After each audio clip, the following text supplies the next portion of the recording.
हमारा कहने का अर्थात है कि आप बार बार चारा चोर का लड़का बोल रहे हैं। तो हमको एक बात बताइए कि जितने भी नेता लोग बने हुए हैं, कौन उसमें से दूध के धुले हुए हैं? आप मुझे एक भी नेता के नाम बता दीजिए जो दूध के धुले हुए हैं। आपके यहाँ पूरा जनता गुलामी खटेगा।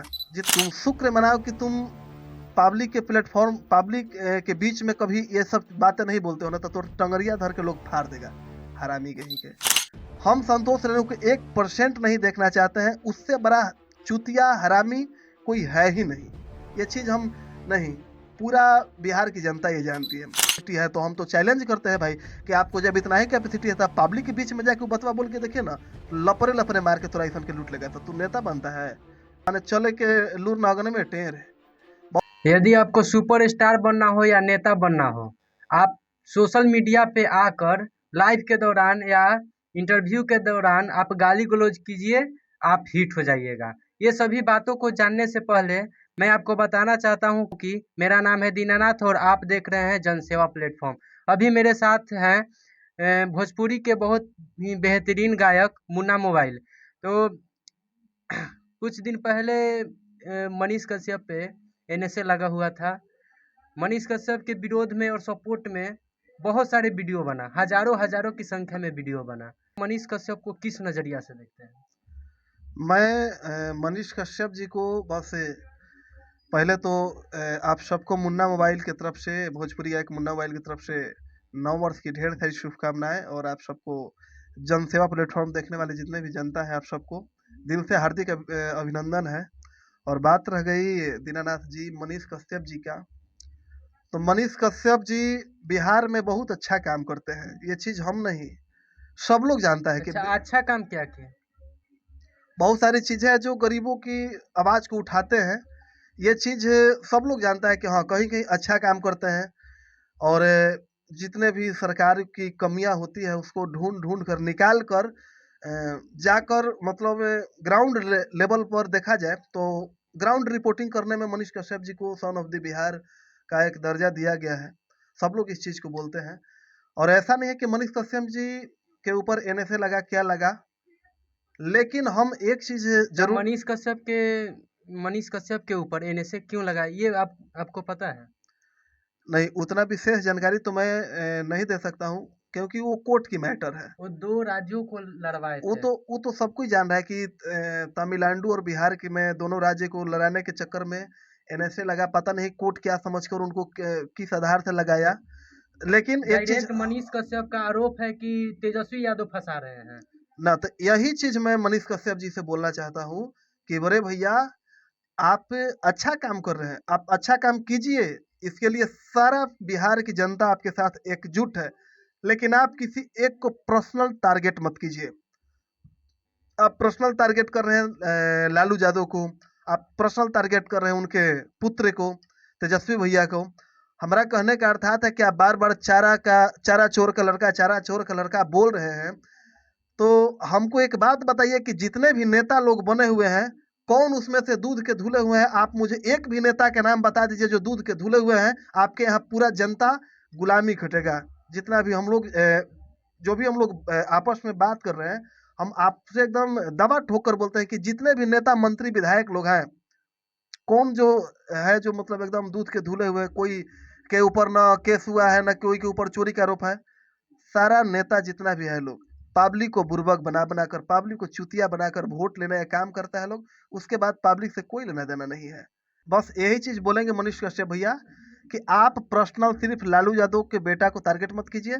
सरकार में नीतीश कुमार जी अभी मुख्यमंत्री है बिहार के, आप उनसे क्यों नहीं सवाल करते हैं? उनसे सवाल करने में आपका क्या जाता है? आपका फटने लगता है? जब जब बीजेपी और नीतीश जी का जुगलबंदी था, उस समय आपका आवाज कहाँ गया था? आप नेतागिरी कर मतलब कर रहे हैं ना, तो आप नेतागिरी कीजिए, लेकिन गलत चीजों से ऐसा मत कर दीजिए कि लोग आपको गलत सलत बोलने लगे। आप अच्छा काम कर रहे हैं, आप खूब बढ़िया काम कीजिए। बिहार में एक से एक बात को आप लेकर चलिए, जहां भी कमी है उस कमी को आप दिखाइए। इस चीज के लिए हम सब लोग आपके साथ हैं। लेकिन एक तरफा किसी को स्पेशल टारगेट मत कीजिए। आप बोल रहे हैं तेजस्वी यादव मेरे ऊपर एनएसए लगवा दिया, कैसे लगवा दिया भाई? तेजस्वी यादव सरकार में है, लेकिन मुख्यमंत्री कौन है? नीतीश कुमार जी। पहले आप तेजस्वी यादव को बोलने से पहले आप नीतीश कुमार से क्यों नहीं सवाल किए कि मेरे ऊपर आप एनएसए क्यों लगवाए? सर्वसम्मान्य तो पहले नीतीश कुमार जी हम लोग के बिहार के मुख्यमंत्री, उनका ना होना चाहिए। और बस यही आपसे रिक्वेस्ट करेंगे मनीष भैया, आप जो भी कर रहे हैं अच्छा कीजिए, बस विवाद मत कीजिए। और आप भी नेता नेता बोल रहे हैं ना कि हम नेता बनेंगे, आप जिसको चारा चोर का लड़का बोल रहे हैं ना, एक दिन आप भी यही काम कीजिएगा। जितने भी नेता लोग हैं सब लोग यही काम करेंगे। बात रह गई आप दीनानाथ भैया, आप पूछे संतोष रेणु के बारे में, तो संतोष रेणु ऐसा चूतिया किस्म का इंसान, दोगला किस्म का इंसान, हरामी की औलाद, वैसा कोई हमको नहीं लगता है कि बिहार में कोई एक तो कलाकार वो अपने आप को बोलता है, जो कि वो कहीं से भी 1% उसमें कलाकारी नहीं है, ये चीज आप भी जानते संतोष हैं। रेणु यादव दोगला की औलाद है। तो क्या है, वो हरामी नहीं तो क्या है? वो कभी मनीष कश्यप को गाली बकेगा, कभी नरेंद्र मोदी जी को गाली बकेगा, कभी बागेश्वर सरकार को गाली बकेगा, कभी भोजपुरी इंडस्ट्री में पवन सिंह को गाली बकेगा, कभी खेसारी लाल को गाली बकेगा, तो कभी उस कलाकार को गाली बकेगा। अबे चूतिए की औलाद, सबसे बड़ा संत महात्मा तुम ही हो। तुम जो बोलते हो इतना कर करके, तुम बोलते हो कि हम संतोष रेणु यादव, हम ये कर देंगे वो कर देंगे। तुम शुक्र मनाओ कि तुम पब्लिक के प्लेटफॉर्म, पब्लिक के बीच में कभी ये सब बातें नहीं बोलते हो ना, तो टंगरिया धर के लोग फाड़ देगा, हरामी कहीं के। अबे चूतिया कहीं के, जब तुमको नहीं समझ में आता है तो तुम काहे किसी के बीच में मुद्दा पर पड़ जाते हो? हम संतोष रेणु को 1% नहीं देखना चाहते हैं, उससे बड़ा चूतिया हरामी कोई है ही नहीं। ये चीज हम नहीं, पूरा बिहार की जनता ये जानती है। वो साला चुप, वो एकदम मतलब सबसे बड़ा हरामीपन उसमें ये चीज है कि वो जातीयता के नाम पर राजनीति करता है।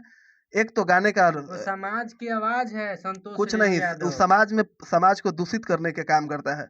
समाज उसको बोले तो आपको कि जिस प्रकार से वो बीच में क्या बोलते हैं, कैमरा के सामने रूम में बंद होकर जो बतवा बोलता है, वो बतवा तने उसको इतने कैपेसिटी है, तो हम तो चैलेंज करते हैं भाई कि आपको जब इतना ही कैपेसिटी है तो आप पब्लिक के बीच में जाके वो बतवा बोल के देखिए ना, लपरे लपरे मार के तोरा ऐसा के लूट लेगा। तो तू नेता बनता है? बोले के लूर ना माने चले के लूर ना अगने में टेर है।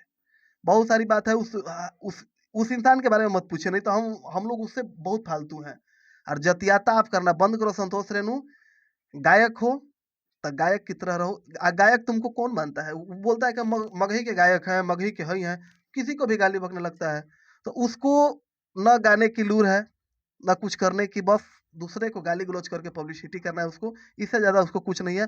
और वो जो फिराक में है कि तेजस्वी यादव हमको टिकट देंगे, तो टिकट के साथ ही तुमको घंटा देंगे तेजस्वी यादव। ये चीज तुम गांठ बांध के रख लेना। संतोष रेणु को हम फुटरी नजर हम लोग नहीं देखना चाहते हैं। आप किसी के साथ अभी देखिए, हाँ एक चीज और, अभी देखिए अयोध्या में 22 जनवरी को श्री राम जानकी सॉरी राम मंदिर का निर्माण हुआ है और प्राण प्रतिष्ठा होने जा रहा है 22 जनवरी को। आदरणीय श्री नरेंद्र मोदी जी, हमारे जो भारत के प्रधानमंत्री हैं, उनके द्वारा वहां पर क्या बोलते हैं, प्राण प्रतिष्ठा में जो भी प्रक्रिया है वो किया जाएगा। अब ये हरामी ये राम जी को भी गलत सलत बोल रहा है, अयोध्या के बारे में गलत सलत बोल रहा है, नरेंद्र मोदी को गलत बोल रहा है। इसको पता नहीं है कि राम और सीता जी के बारे में गलत बोलने के कारण ही हरामी के औलाद जेल गया था, और फिर ये वही काम कर रहा है। हम तो बिहार सरकार से यही कहेंगे और बिहार के कानूनों से, कानून व्यवस्था से, कि ऐसे ऐसे चूतियों को फिर आप अंदर डालिए। इसकी बिहार में कोई जरूरत नहीं है, और इसको चप्पल से मारिए आप लोग।